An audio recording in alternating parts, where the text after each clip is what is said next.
Hi friends, welcome back to our channel with love Anju. Christmas അടുക്കാറായതുകൊണ്ട് അതുപോലെ തന്നെ നോമ്പായിരിക്കുമല്ലോ എല്ലാവർക്കും. കുറേ പേർക്കെങ്കിലും ഉണ്ടാവും. 25 ദിവസത്തെ നോമ്പ് ഏകദേശം കഴിയാറായി.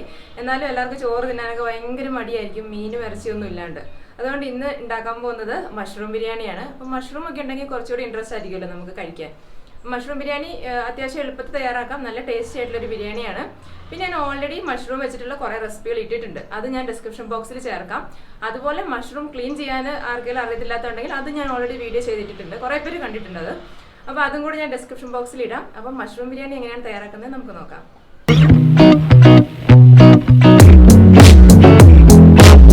ആദ്യം നമുക്ക് മഷ്റൂം ഒന്ന് കട്ട് ചെയ്തെടുക്കാം. ഇവിടെ ഞാൻ ഒരു പാക്കറ്റ് മഷ്റൂം, അതായത് 200 ഗ്രാം മഷ്റൂം ക്ലീൻ ചെയ്ത് വെച്ചിട്ടുണ്ട്. കണ്ടോ, ഇങ്ങനെ ക്ലീൻ ചെയ്യാൻ അറിയത്തില്ലാത്തവരുണ്ടെങ്കിൽ ഞാൻ ഓൾറെഡി വീഡിയോ ചെയ്തിട്ടുണ്ട്. അത് ഞാൻ ഇതിന് മുകളിലായിട്ട് ഞാൻ പിൻ ചെയ്യുന്നുണ്ട്. ആ വീഡിയോ കാണാത്തവരുണ്ടെങ്കിൽ പോയി കണ്ടു നോക്കിയാൽ മതി കേട്ടോ.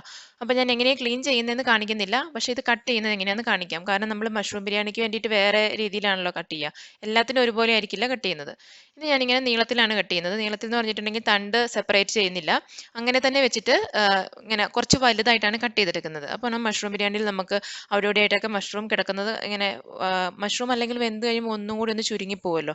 കുറച്ചെങ്കിലും വലുതായിട്ടുണ്ടെങ്കിലാണ് നമുക്കത് മഷ്റൂം ഒക്കെ നന്നായിട്ട് കാണാൻ പറ്റുള്ളൂ, അങ്ങനെ കിടക്കുള്ളൂ. അപ്പോൾ ഇങ്ങനെയാണ് ഞാൻ കട്ട് ചെയ്തെടുത്തിരിക്കുന്നത്. ഇതുപോലെ നമുക്ക് എല്ലാം കട്ട് ചെയ്തെടുക്കാം.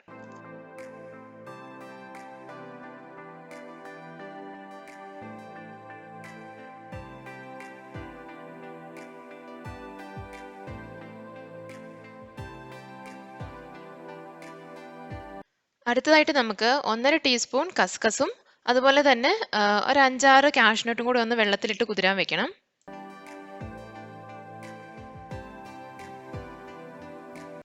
ഇനി നമുക്ക് ഈ 3 സാധനങ്ങളൊന്ന് അരച്ചെടുക്കണം. 15 അല്ലി വെളുത്തുള്ളി എടുത്തിട്ടുണ്ട്, അതുപോലെ 4 പച്ചമുളക് എടുത്തിട്ടുണ്ട്. പച്ചമുളക് ചെറുതാണ്, വലിയതും അതായത് നീളമുള്ളതാണെങ്കിൽ 2 എണ്ണം മതി കേട്ടോ, ഒരുപാടായിട്ടുണ്ടെങ്കിൽ നല്ല എരിവ് വരും.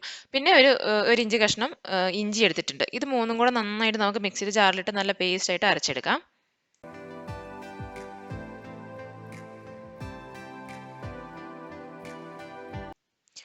ഇപ്പോൾ പേസ്റ്റ് തയ്യാറായിട്ടുണ്ട്. ഇതൊരു പാത്രത്തിലേക്ക് ഇട്ടിട്ട് മാറ്റി വെക്കാം.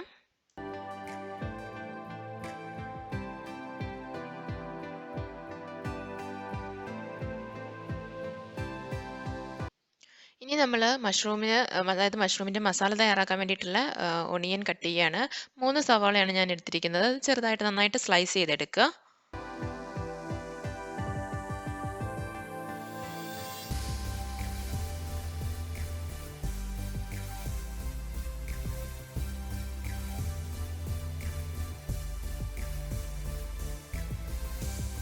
അതുപോലെ തന്നെ നമ്മൾ ഇതിലേക്ക് ഒരു തക്കാളി കൂടെ ആഡ് ചെയ്യുന്നുണ്ട്. അതുകൊണ്ട് ഈ തക്കാളി ഒന്ന് ചെറുതായിട്ട് കട്ട് ചെയ്തെടുക്കുകയാണ്.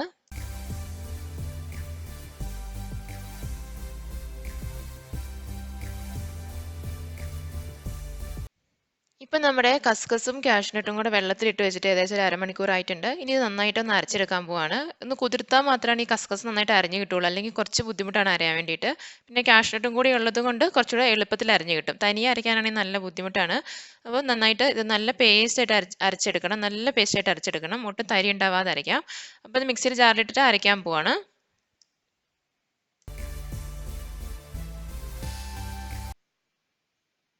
നമ്മുടെ കസ്കസും കാഷ്നട്ടും നല്ല പേസ്റ്റായിട്ട് അരച്ചെടുത്തിട്ടുണ്ട്. ഇത് ഒരു പാത്രത്തിലേക്ക് ഒഴിച്ച് മാറ്റി വെക്കാം. ഇത് നമുക്ക് ബിരിയാണിയുടെ മസാലയിലേക്ക് ചേർത്ത് കൊടുക്കാനുള്ളതാണ് കേട്ടോ.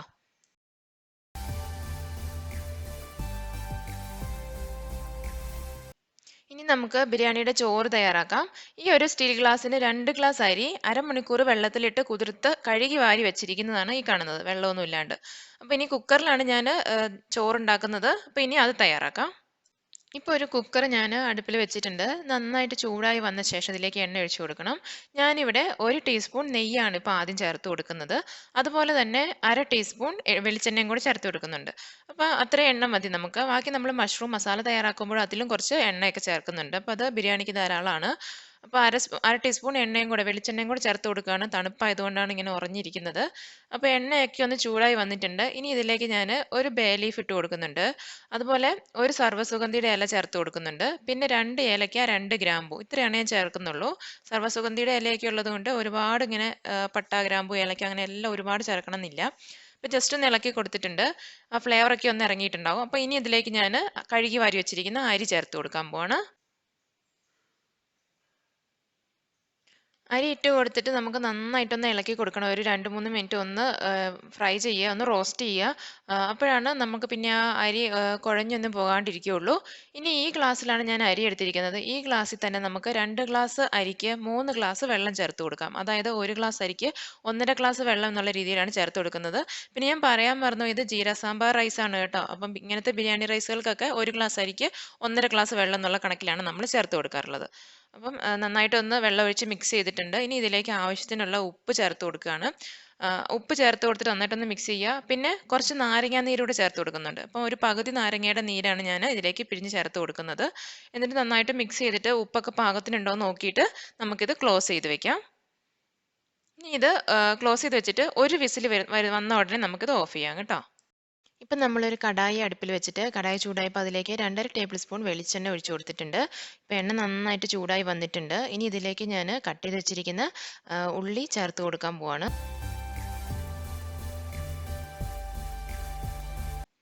ഉള്ളി ഇട്ട് കൊടുത്ത ശേഷം ഒന്ന് നന്നായിട്ട് വഴണ്ട് വരുന്നവരെ, ഒരുപാട് വേണ്ട എന്നാൽ ഒരുവിധം വഴണ്ട് വരുന്നവരെ ഒന്ന് ഇളക്കി കൊടുക്കുക. ഇപ്പോൾ ഇത് ഏകദേശം ഒന്ന് വഴണ്ട് വന്നിട്ടുണ്ട്. ഇത്രയും മതി നമുക്ക്. ഒരുപാട് നന്നായിട്ട് എന്താ പറയുക, ഫ്രൈ ചെയ്ത പോലെയോ അല്ലെങ്കിൽ ഒരുപാട് കളർ ചേഞ്ച് ബ്രൗൺ കളർ ഒന്നും വരേണ്ട ആവശ്യമില്ല. ഈ ഒരു ലെവലിൽ മതി. ഇനി നമുക്ക് ഇതെല്ലാം കൂടെ ഒരു സൈഡിലേക്ക് ഒന്ന് ഞാൻ കൂട്ടി വെക്കുകയാണ്. എന്നിട്ട് ഞാൻ കൂട്ടി വെച്ചിട്ട് ബാക്കി മറ്റേ എണ്ണയുള്ള സ്ഥലത്തേക്ക് നമ്മൾ ഇഞ്ചി, വെളുത്തുള്ളി, പച്ചമുളക് അരച്ച് വെച്ചിട്ടുള്ള ഒരു പേസ്റ്റ് ഉണ്ടല്ലോ, ആ പേസ്റ്റ് ചേർത്ത് കൊടുത്തിട്ട് നന്നായിട്ട് ഇളക്കി കൊടുക്കണം. അതിന് വേണ്ടിയിട്ടാണ് ഞാൻ ഇങ്ങനെ ചെയ്യുന്നത്. നിങ്ങൾക്ക് വേണമെന്നുണ്ടെങ്കിൽ ഈ ഉള്ളി നമ്മൾ ഇത്രയും വഴണ്ട് കഴിയുമ്പോൾ ഒരു പാത്രത്തിലേക്ക് മാറ്റി വെച്ചിട്ട് പിന്നെ ഈ ഇഞ്ചിയും വെളുത്തുള്ളിയും ഒക്കെ അരച്ച പേസ്റ്റ് ഇട്ട് ഇത് നന്നായിട്ടൊന്ന് വഴറ്റിയെടുത്ത ശേഷം വീണ്ടും നമുക്ക് ഉള്ളി വേണേൽ ആഡ് ചെയ്യാം. പക്ഷേ അങ്ങനെ ചെയ്യണം നിർബന്ധമില്ല. ഇങ്ങനെ ചെയ്താലും ഉള്ളി ഒരുപാട് കരിഞ്ഞൊന്നും പോകത്തില്ല. ഇങ്ങനെ സൈഡിൽ ഇരുന്നെന്ന് വെച്ചിട്ട് ഒന്നും ആവത്തില്ല. ഞാൻ എളുപ്പത്തിന് വേണ്ടിയിട്ട് ഇങ്ങനെയാണ് ചെയ്യാറുള്ളത്. ഇപ്പം നമ്മുടെ ഇഞ്ചി, വെളുത്തുള്ളി, പച്ചമുളക് പേസ്റ്റ് നന്നായിട്ടൊന്ന് അതിനകത്ത് പച്ചമണമൊക്കെ മാറി അതിനകത്ത് ഒരുപാടുള്ള വെള്ളമൊക്കെ ഒന്ന് വലിഞ്ഞിട്ട് ഒന്ന് വഴണ്ട് വന്നിട്ടുണ്ട്. ഇനി ഞാൻ ഈ ഉള്ളിയായിട്ട് ഇതൊന്ന് മിക്സ് ചെയ്യാൻ പോവാണ്. ഇത്രയും നമുക്ക് വഴണ്ട് കിട്ടിയാൽ മതി. ആ പച്ചമണമൊക്കെ ഒന്ന് മാറി കിട്ടിയാൽ മതി. ഇപ്പോൾ അതെല്ലാം റെഡി ആയിട്ടുണ്ട്. നല്ല വഴണ്ട മണവും വരുന്നുണ്ട്. അപ്പോൾ ഞാൻ ഈ ഉള്ളിയായിട്ട് നന്നായിട്ട് അങ്ങ് മിക്സ് ചെയ്യാൻ പോവാണ്. ഇനി തനിയെ തനിയെ ഇടേണ്ട ആവശ്യമില്ല കേട്ടോ.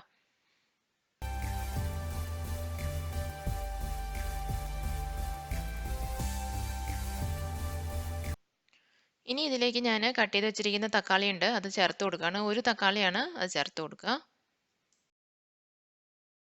ഇനി നന്നായിട്ട് ഇത് ഇളക്കി കൊടുത്തിട്ട് ഒരു 5 മിനിറ്റ് ഇത് മൂടി വെച്ച് വേവിക്കാം.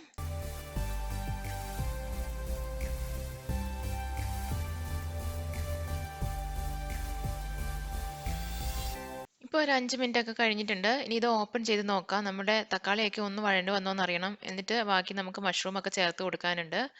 ഒന്ന് ഇളക്കി നോക്കാം. തക്കാളിയൊക്കെ ആവശ്യത്തിന് വെന്തിട്ടുണ്ട്. ഇനി ഇതിലേക്ക് ഞാൻ കട്ട് ചെയ്ത് വെച്ചിരിക്കുന്ന മഷ്റൂം ചേർത്ത് കൊടുക്കാൻ പോവാണ്. ഇത് ജസ്റ്റ് ഒന്ന് മിക്സ് ചെയ്ത് കൊടുക്കാം. അതുപോലെ തന്നെ നമ്മൾ ഈ മസാലയിൽ ഒട്ടും ഉപ്പ് ചേർത്തിട്ടില്ല. ഇപ്പം ഞാൻ ഉപ്പ് ചേർത്ത് കൊടുക്കുവാണ്. ഉപ്പ് ചേർത്ത് കൊടുത്തിട്ട് ഒന്നുകൂടെ മിക്സ് ചെയ്യുക. പിന്നെ നമ്മൾ ഇതിനകത്ത് ഒരു പൊടികളും, അതായത് മഞ്ഞൾപ്പൊടി, മല്ലിപ്പൊടി, മുളക് പൊടി അങ്ങനത്തെ ഒരു പൊടികൾ നമ്മൾ ചേർക്കുന്നില്ല. നമ്മുടെ മഷ്റൂം ബിരിയാണി നല്ല വൈറ്റ് കളറിൽ തന്നെയാണ് ഇരിക്കുന്നത്. ഇതിന് എരിവെന്ന് പറയുന്നത് നമ്മൾ ഇതിനകത്ത് അരച്ച് ചേർത്തിരിക്കുന്ന പച്ചമുളകാണ്. പിന്നെ ആ ഒരു ഇഞ്ചി വെളുത്തുള്ളിയുടെയൊക്കെ ഒരു ഫ്ലേവർ, അതെല്ലാം നമ്മൾ ഇതിനകത്ത് എക്സ്ട്രാ ഒന്നും ചേർക്കുന്നില്ല. അപ്പം ഇനി നമുക്കിതൊന്ന് കൂട്ടി വെച്ചിട്ട് ഒന്ന് വേവിക്കാൻ വെക്കാം, ഒന്ന് മൂടി വെക്കുക. പിന്നെ ഇതിനകത്ത് ഒട്ടും വെള്ളം ചേർക്കുന്നില്ല. മഷ്റൂം വേകാനുള്ള വെള്ളം മഷ്റൂമിനകത്ത് തന്നെ ഉണ്ടാവും. അത് കുറച്ച് ചൂടായി കഴിയുമ്പോൾ അതിങ്ങനെ വെള്ളം ഇറങ്ങി വന്നോളും. ഇപ്പോൾ ഒരു 10 മിനിറ്റ് കഴിഞ്ഞിട്ടുണ്ട്. ഞാനിതൊന്ന് ഓപ്പൺ ചെയ്ത് നോക്കുകയാണ്. കണ്ടോ, നമ്മുടെ മഷ്റൂം ഒക്കെ ഏകദേശം വെന്തിട്ടുണ്ടെന്ന് തോന്നുന്നു. അതുപോലെ തന്നെ മഷ്റൂമിനകത്ത് ഒട്ടും വെള്ളം ചേർത്തിട്ടില്ല. ഇപ്പോൾ കണ്ടോ, കുറച്ചൊരു വെള്ളമൊക്കെ ഉണ്ട്. അപ്പോൾ ഇത് ഏകദേശം ഒന്ന് റെഡി ആയിട്ടുണ്ട്. ഇനി ഉപ്പൊക്കെ ഒന്ന് ചെക്ക് ചെയ്ത് നോക്കാം. ഉപ്പില്ലെങ്കിൽ ഈ സമയത്ത് കുറച്ചുകൂടി ഉപ്പ് ചേർത്ത് കൊടുക്കുക. അപ്പോൾ ഞാൻ നോക്കിയപ്പോൾ ഇച്ചിരി ഉപ്പ് കുറവുണ്ട്. ഞാൻ ഇച്ചിരി കൂടെ ഉപ്പ് ചേർത്ത് കൊടുക്കുകയാണ്. അതുകൊണ്ട് ഉപ്പ് ചേർത്ത് ഒന്നുകൂടി നന്നായിട്ട് മിക്സ് ചെയ്യുക. അതിനുശേഷം നമുക്ക് ഫൈനൽ ആയിട്ടുള്ള ഒരു സ്റ്റെപ്പ് കൂടെ ഉള്ളൂ. അതായത് നമ്മുടെ കാഷ്നട്ടും കസ്കസും കൂടെ അരച്ച് വെച്ചിട്ടുണ്ട്. ആ ഒരു പേസ്റ്റ് കൂടെ ആഡ് ചെയ്യുകയാണ്. ഈ ഒരു പേസ്റ്റ് ആഡ് ചെയ്യുമ്പോഴാണ് നമ്മുടെ ഈ മഷ്റൂം മസാല, അതായത് ബിരിയാണി മസാലയ്ക്ക് ഒരു നല്ല പ്രത്യേക ടേസ്റ്റ് ഒക്കെ വരുന്നത്. ആ കാഷ്നട്ടിൻ്റെ ടേസ്റ്റ് ഒക്കെ നല്ല ടേസ്റ്റ് ആണല്ലോ. പിന്നെ കസ്കസ് ഒക്കെ ചേർത്ത് കഴിയുമ്പോൾ, എല്ലാം കൂടി ചേർത്ത് കഴിയുമ്പം ഒരു കൊഴുപ്പും വരും. ആ മസാലയ്ക്ക് ഒരു കൊഴുപ്പും വരും. അത് മാത്രമല്ല, ഈ പച്ചമുളകൊക്കെ ചേർത്തതിൻ്റെ ആ ഒരു എരിവൊക്കെ ഒന്ന് ബാലൻസ് ചെയ്ത് ഒരു പ്രത്യേക ടേസ്റ്റ് വരും. അപ്പോൾ ഈ ഒരു മിക്സ് ചേർക്കാൻ സ്കിപ്പ് ചെയ്തിട്ടുണ്ടെങ്കിൽ നമ്മുടെ മഷ്റൂം മസാലയുടെ ടേസ്റ്റ് വളരെ കുറയും കേട്ടോ. അപ്പോൾ ഇത് ഇതിനകത്ത് ഇമ്പോർട്ടൻ്റ് ആണ്. അപ്പോൾ ഞാൻ പേസ്റ്റ് ചേർത്ത് കൊടുത്ത് ഒന്ന് ഇളക്കിയിട്ടുണ്ട്. ഇനി അധികം നേരം ഒന്ന് വേവിക്കൊന്നും വേണ്ട. ഒന്ന് ജസ്റ്റ് ഒന്ന് ചൂടായിട്ടുണ്ടെങ്കിൽ നമുക്ക് ഉടനെ ഇത് ഓഫ് ചെയ്ത് വെക്കാം. ഇനി ഇതിലേക്ക് നമ്മൾ ചോറ് ചേർത്ത് കൊടുക്കാൻ പോവാണ്. ബിരിയാണി റൈസ് ഓൾറെഡി നമ്മൾ റെഡിയാക്കി വെച്ചിട്ടുണ്ട്. അപ്പോൾ ഞാൻ ചോറ് ചേർത്ത് കൊടുക്കുകയാണ്. ചോറ് മുഴുവൻ ചേർത്ത് കൊടുത്തിട്ട് നമ്മളിതൊന്ന് മൂടി വെച്ചിട്ട് സിമ്മിലൊരു 8 മിനിറ്റ് സിമ്മിൽ വെക്കാൻ പോവാണ്. അപ്പോഴാണ് ഈ മഷ്റൂമിൻ്റെ ആ ഒരു സ്റ്റീം എല്ലാം കൂടെ ചോറിലേക്ക് വന്നിട്ട് നല്ല മഷ്റൂമിൻ്റെ ടേസ്റ്റും ആ ഫ്ലേവറൊക്കെ ചോറിലേക്ക് വരുള്ളൂ. ഇപ്പോൾ ഒരു 8 മിനിറ്റ് ആയിട്ടുണ്ട്. ഇനി ഓപ്പൺ ചെയ്യാൻ പോവാണ്. തുറക്കുമ്പോൾ തന്നെ നല്ല സ്മെല്ല്, അതായത് മഷ്റൂം ബിരിയാണിയുടെ ഇപ്പം കഴിക്കാൻ തോന്നുന്ന പോലത്തെ സ്മെല്ല് വരുന്നുണ്ട്. പിന്നെ ഞാനിതൊന്ന് ഇളക്കാൻ പോവാണ്. അടിയിലാണ് നമ്മുടെ മഷ്റൂം മസാലയൊക്കെ ഉള്ളത്.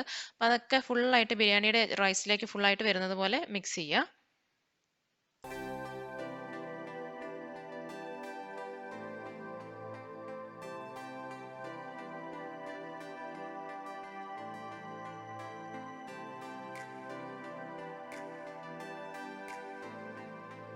ഫൈനലായിട്ട് ഒരു കാര്യം കൂടി ഉണ്ട്, അത് ഞാൻ വിട്ടുപോയതായിരുന്നു. കുറച്ച് മല്ലിയില കട്ട് ചെയ്തിട്ട് അതും കൂടി ഈ ബിരിയാണിയുടെ മുകളിലേക്ക് ഞാൻ വിതറി കൊടുക്കുകയാണ്. അപ്പോൾ ഇതൊരു ഫൈനൽ ടച്ച് ആണ്. അപ്പോൾ ഇതും കൂടി ചെയ്ത് കഴിഞ്ഞാലാണ് നമ്മളുടെ മഷ്റൂം ബിരിയാണിയുടെ ആ പെർഫെക്ഷൻ വരുള്ളൂ. അപ്പോൾ നല്ല കിടിലൻ മഷ്റൂം ബിരിയാണിയാണ്. ഇപ്പം തന്നെ കഴിക്കാൻ തോന്നുന്നുണ്ട്, അത്രയും നല്ല ഫ്ലേവറും ടേസ്റ്റും ഒക്കെയാണ്. അപ്പോൾ എല്ലാവരും ട്രൈ ചെയ്ത് നോക്കണം കേട്ടോ.